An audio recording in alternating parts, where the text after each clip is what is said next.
Shalom, shalom bien-aimés dans le Seigneur.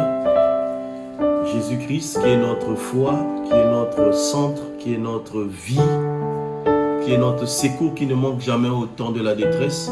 Nous bénissons son Saint-Nom parce que c'est pour lui que nous vivons, c'est par lui que nous vivons. Encore merveilleuse et bonne année à tout le monde. Toutes les sœurs, tous les frères dans le Seigneur, que Dieu vous bénisse là où vous vous trouvez. Et là où vous êtes, que Dieu vous comble de bonheur et que du bonheur, la Bible déclare que son souhait est que tu prospères à tous égards comme prospère l'état de ton âme. Que Dieu te bénisse, qu'il te comble cette année, que ce soit une année de prospérité, d'avancement, de grandeur. Élargis encore ta tente afin que le nom de Jésus soit glorifié au sein de ta famille. Que la sagesse soit renouvelée, que l'intelligence soit renouvelée, que le ciel te soit ouvert et reçois toute la bénédiction pour le début de cette année. Nous voulons parler comme de coutume sur le bilan. Le bilan. Je me mets à cœur chaque fin d'année de parler de ce sujet. Et la Bible déclare ceci, que le monde ne vous enseigne-t-elle pas. En fait, il y a des choses que nous faisons régulièrement dans le monde, que nous oublions en fait que c'est des choses que Dieu nous a déjà dit dans les Écritures. Et nous voulons parler du bilan parce que nous crions bonne année, meilleurs vœux. Et il y a des gens, vous allez voir, qui sont sortis de la détresse l'année 2020, mais qui ont été sauvés, libérés et qui vont encore retourner dans la détresse pendant l'année, durant l'année 2021. Et c'est pourquoi c'est important pour nous de savoir comment faire le bilan. Et d'abord, nous allons définir, parce que c'est un mot qui vient du dictionnaire, le bilan. En fait, c'est le tableau résumé de l'inventaire. C'est ça la définition courante du bilan. Donc, c'est un tableau résumé de l'inventaire d'une entreprise ou bien une comptabilité, on peut l'appeler comme ça.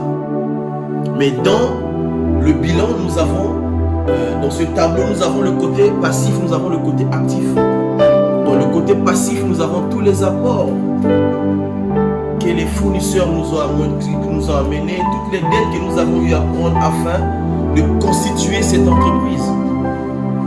Et dans le côté actif, nous avons tous les biens que nous possédons pour notre propre compte.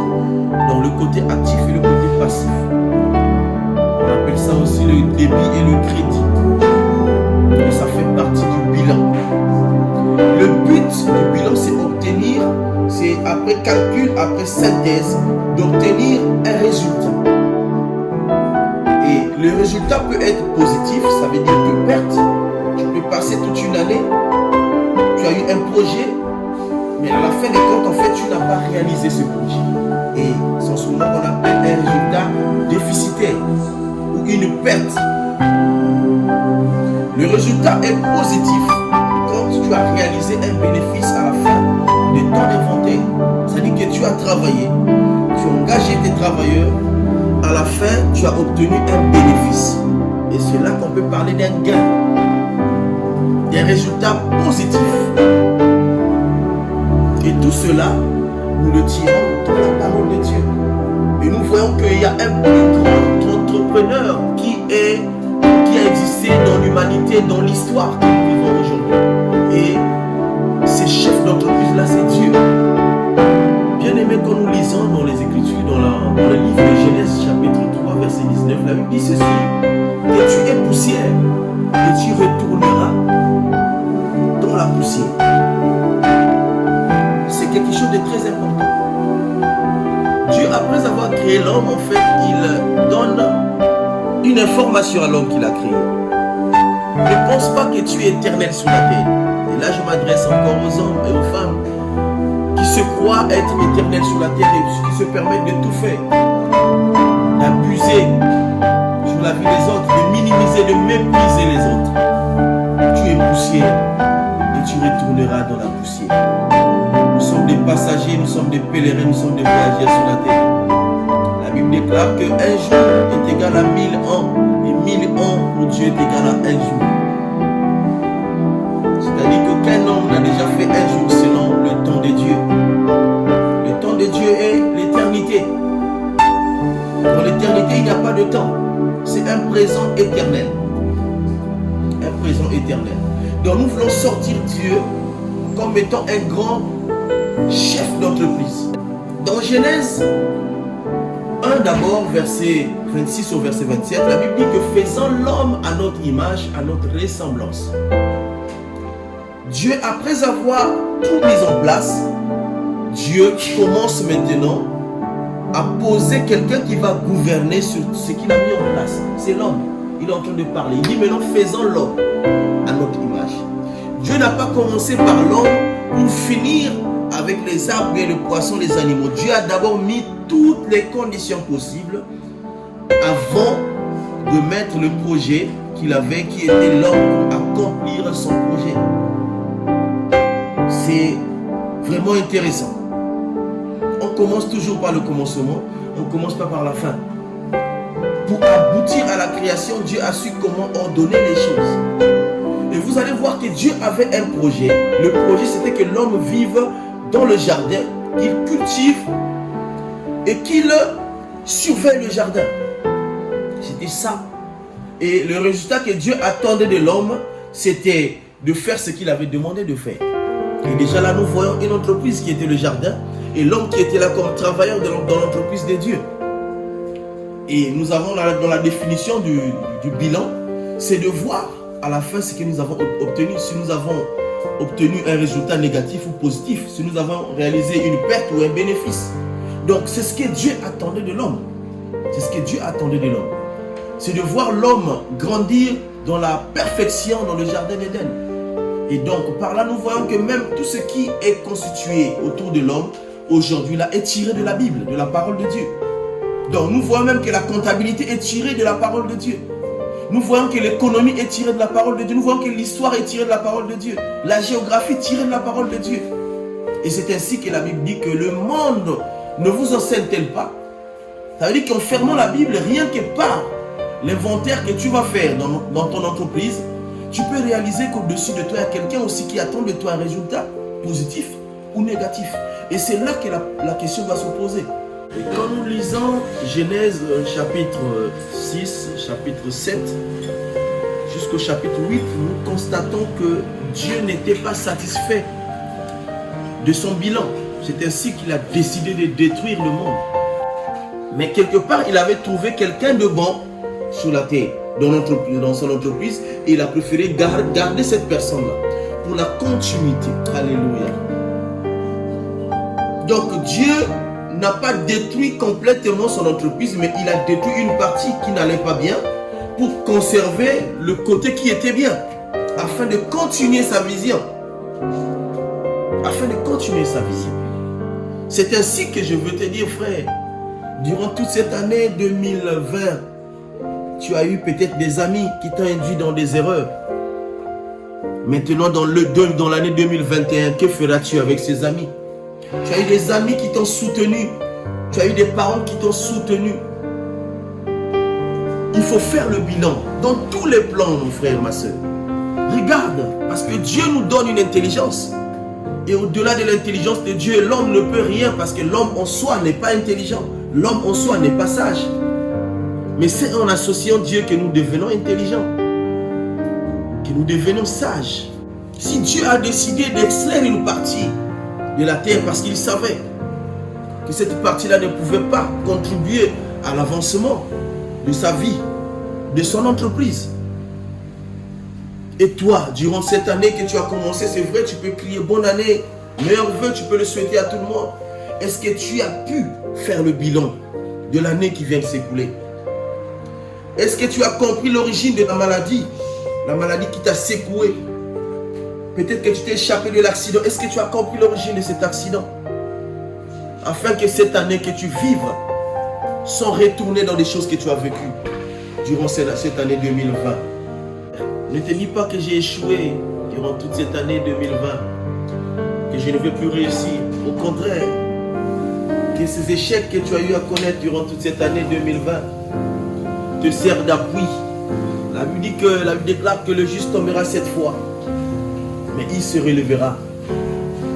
Tu peux tomber, tu peux rater, tu peux commettre des choses peut-être que les hommes t'ont qualifié de n'importe quoi. Mais je te dis que les hommes ont un langage, Dieu aussi a un langage. Et la pensée de l'homme n'est pas égale à la pensée de Dieu. Tu as encore le temps. Si tu as envie, frère, si tu as vu cette année 2020, c'est que Dieu a un grand projet avec toi. Alors ne regarde pas aux hommes. Regarde à Dieu, à celui-là qui t'a mis, qui t'a implanté dans le jardin, qui t'a donné une mission. Tu peux faillir, peut-être que tu as fait des dépenses inutiles, mais que cette année te serve de leçon, afin de savoir comment. Peut-être que tu avais un projet pour la construction, par rapport à la crise, par rapport à beaucoup de choses que tu n'as pas pu. Mais je te dis, frère, cette année, tu peux encore espérer. Tu peux faire quelque chose. Tu ne peux pas, mon frère, tu ne peux pas, ma soeur, rentrer dans une nouvelle année avec des problèmes dans ton cœur. Tu ne peux pas. Le but de l'inventaire, le but du bilan, c'est d'enlever tous les côtés négatifs et de faire un report avec tout ce qui est bien et d'abandonner tout ce qui n'était pas bien afin de constituer une entreprise forte. Pour que tu sois fort, pour que tu sois forte, mon frère, ma soeur, il faut que tu saches mettre de côté. Si tu avais des conflits, tu avais des problèmes avec des frères ou des soeurs, tes parents, ta mère, ton père, bien aimé, tu ne peux pas bien commencer la nouvelle année avec des problèmes dans ton cœur. Et c'est ainsi dans ton bilan. Pardonne, pardonne ton frère, pardonne ta soeur, pardonne ton père, pardonne ton fils, pardonne ta mère. Comme Dieu nous a pardonné, comme Dieu t'a pardonné. Et si tu es chrétien, comme je parle à un chrétien, aujourd'hui tu es la race des élus. C'est parce que Dieu quelque part a vu ce que tu étais avant et il est venu te secourir dans le péché. Et que cela t'encourage aussi d'aller vers tous ceux-là qui t'ont fait du mal, qui t'ont fait du tort, afin que tu leur pardonnes. Je parle à un frère qui pense à faire du mal, ou qui dort, qui se réveille toujours dans une pensée négative à faire du mal, afin que cette année dans ton bilan, que tu saches que ton frère n'est pas un ennemi, ta soeur n'est pas un ennemi, une ennemie, mais plutôt ce sont des personnes que Dieu a mis autour de toi, afin que tu avances dans le projet que tu as. Jésus a grandi avec, il a avancé avec Pierre, il a avancé avec Judas. Pourtant c'était des hommes difficiles. Dieu savait que Judas c'était la personne qui allait le vendre, mais il savait aussi que c'était par lui que Dieu allait accomplir son dessein. Tu ne peux pas dormir, se réveiller avec une pensée dans ta tête de faire du mal à ton frère, à ta soeur. Cela n'est pas de Dieu. Tu dois penser à cultiver l'amour, l'amour, l'amour, bien-aimé. Rentre dans cette nouvelle année dans le concept de l'amour du prochain, qui est l'amour agapao, qui est l'amour agapé, l'amour sans retour. N'attends pas de quelqu'un.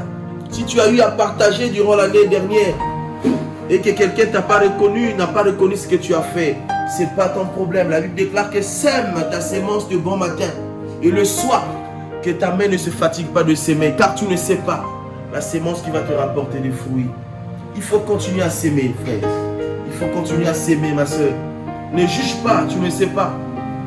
Tu ne sais pas. Il peut régner aujourd'hui, 10 ans plus tard, il peut reconnaître ce que tu as sémé. N'arrête pas de faire du bien. Je veux parler aux frères et aux sœurs qui vivent en communauté, c'est bien, mais qui n'acceptent jamais d'autres communautés vivre avec eux. Et que cette année, que dans vos bilans, que vous puissiez regarder cela. La Bible dit que l'église est un corps. Et le corps est constitué de toutes les races, de toutes les nationalités du monde.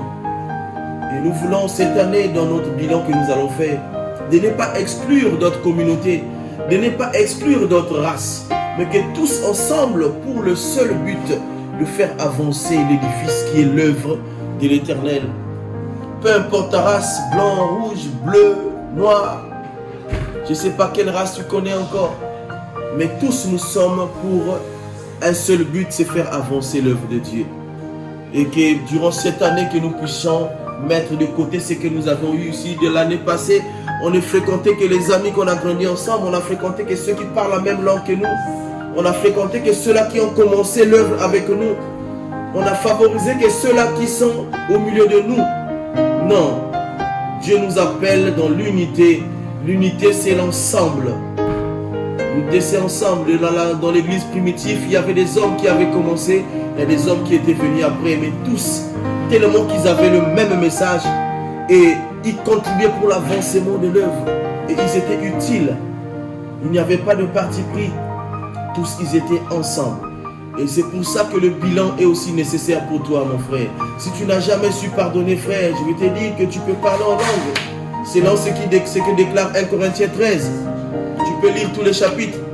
Tu peux parler en langue. Tu peux faire des prophéties. Tu peux être le plus grand prédicateur, le plus grand enseignant, le plus grand intercesseur, le plus grand chanteur du monde. Mais si tu ne cultives pas l'amour en toi, et quand la Bible parle de l'amour, ce n'est pas l'amour éros, ce n'est pas l'amour philéo, mais c'est l'amour agapé, l'amour de Dieu, qu'il a tant aimé le monde. Le monde était dans le péché, le monde lui a fait du tort, le monde lui a tué, mais il a aimé pourtant ce monde-là. Que cet amour-là, il attend. Tu peux tout avoir, mais si tu n'as pas l'amour, tu n'hériteras jamais le royaume des cieux. Et tu dois faire ton bilan, parce que le but, c'est d'hériter le royaume, frère. Le but du bilan, c'est de réussir. Nous, le but de notre bilan, c'est de ne pas rater le salut. C'est de faire la synthèse de tout ce que nous avons eu à commettre comme erreur, afin que cette année soit une année de grâce, une année d'avancement, une année de production, une année de formation. Dieu a appelé l'église et resté pendant 3 ans et demi pour la formation. Pour la formation, parce qu'il savait que l'église devait perdurer. Même étant absent, l'église aujourd'hui vit. Et là encore, je veux parler aux hommes de Dieu qui ont la charge de la formation dans l'église. Nous devons former les hommes capables après nous de défendre la sainte doctrine. Et cette année, pensons à la formation. Ce que notre maître a fait. Il est venu, il a choisi des gars, il les a confié la tâche, il les a formés, il les a envoyés en stage 2 à 2 pour voir, pour tester si le stage était bien entré. Et après la mouvance du Saint-Esprit, ces hommes ont commencé à travailler. Ce n'est pas le Saint-Esprit seulement, le Saint-Esprit n'enseigne pas. Le Saint-Esprit vient pour renouveler tout ce que tu as reçu comme enseignement. C'est ainsi que dans le livre des Actes des Apôtres, chapitre 2, verset 42 jusqu'en bas, vous allez comprendre que quand ils ont reçu, ils se sont repentis, ils ont persévéré d'abord dans l'enseignement. C'est capital l'enseignement. Et dans notre bilan, nous devons voir tous ces éléments-là. Comment former les gars qui vont nous remplacer demain. Former les gars aujourd'hui qui vont demain défendre cette doctrine avec le vent qui arrive. Que Dieu nous bénisse dans la formation, dans le bilan que tu vas faire. Tu vas souhaiter meilleurs vœux. Tu vas encourager les frères et les sœurs. Mais n'oublie pas que tu es poussière et tu retourneras dans la poussière. Et que le temps est court. Tu peux parler aujourd'hui, demain tu peux disparaître. Moïse avait la vision de prendre le peuple, de les amener jusqu'à Canaan. Mais Moïse n'est pas rentré dans la terre promise. Pourquoi? Parce que Dieu l'a pris en cours de route. Tu ne sais pas pendant ton parcours. Et fais ce qu'il y a à faire aujourd'hui, parce que le lendemain appartient à Dieu. Tu ne sais pas le lendemain. Tu peux t'enorgueillir aujourd'hui parce que tu as tout. La Bible nous parle de Job. Job avait tout ce qu'il fallait. Je ne vois pas un homme plus riche que Job aujourd'hui. Job avait beaucoup d'enfants, il avait beaucoup de biens. Il était riche. Il était intègre même. Mais quand les choses sont arrivées dans sa vie, lui-même il ne croyait pas. Il ne croyait pas. C'est pourquoi, bien-aimé, ça ne sert à rien de s'enorgueillir. Fais le bilan de l'année passée et regarde ce que là où tu as failli et construis l'année 2021 dès aujourd'hui. Que tu pardonnes. Il n'y a pas un problème que tu peux dire aujourd'hui, je ne pardonnerai jamais. Il n'y en a pas. Sinon tu as échoué à ton bilan au début de l'année. Il faut pardonner et toujours pardonner. Si tu es chrétien, tu dois suivre. Un disciple, c'est celui-là qui suit la discipline de son maître. Et notre discipline, c'est la parole. Notre canevas, c'est la Bible. C'est les Écritures. Et si la Bible demande de pardonner, et nous devons pardonner.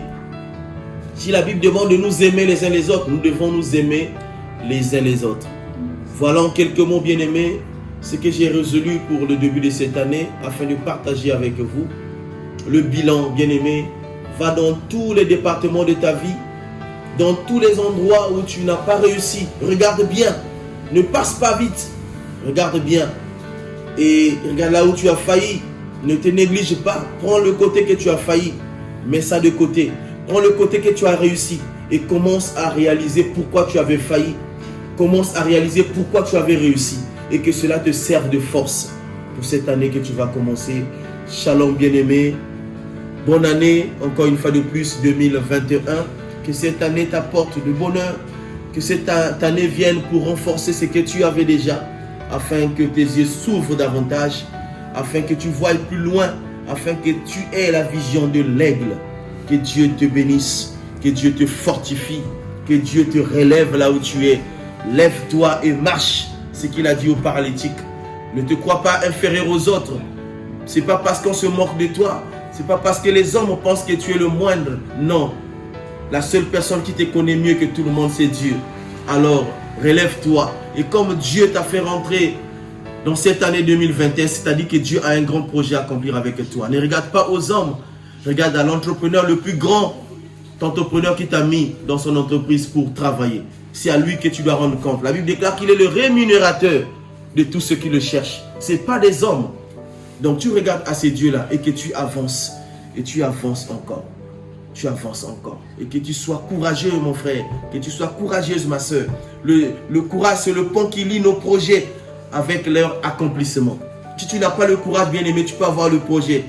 Mais tu n'accompliras jamais ces projets-là. Il faut mettre le courage. Il faut oser. Là où les autres diront non, tu diras oui, je peux. C'est ça le courage. C'est ainsi que tu pourras arriver au terme de tes projets. Que Dieu te bénisse. Et encore, bonne année.